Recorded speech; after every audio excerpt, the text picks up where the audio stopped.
Hello guys, it's me, Krisha. Bago lang din ako man ang amuang klase ani nga 11 to 12, unya ni diretso din mi diri sa kananan kilid ra sa dalan. Kay syempre maniod to mi unya ang amuang tirada day karon kay kining pastel unya nagbalon pud day migkanon ani kay amo lang isagol diri sa pastel kay daghan man pud ni siya sudan nga sagol. Tipid tips na ni para sa amoa kay kung mopalit pa mi anang tag 20 or tag 25 nga sudan like fried chicken aw mas dako pa ang amuang magasto. Dili pa diha aning tag 15 nga chicken pastel na busog na ka nakatipid pa jud ka. Magdugang lang kag balon nga kanon aw fights na kaayo sulit na kayo ang imuhang paniudto ay sos.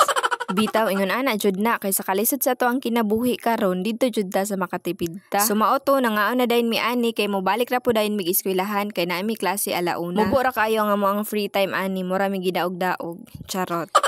Bitaw pag humana magpangaon ani ni balik na din mi ani sa eskwelahan kay basin mauna pa nga mong instructor sa amua.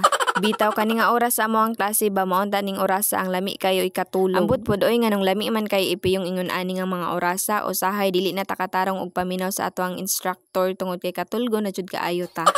Pero bitaw dili mag-ingon ana. Anyway, wala din ni sulod si Ma'am Ani mao ning gachika-chika na lang ning amuang mga classmate unya kami po. Moadto na lang midaan sa room para sa next nga klase namo kay aron unya dili na mi magdali-dalig adto. Sumao to sa among next class ani nagdiscuss lang si Ma'am sa mga topic unya syempre naminaw ra pud dayon mi ani. Ay sos. Bitaw mao lang sa to guys, pa-like, follow and share. Salamat sa inyong pagtan-aw.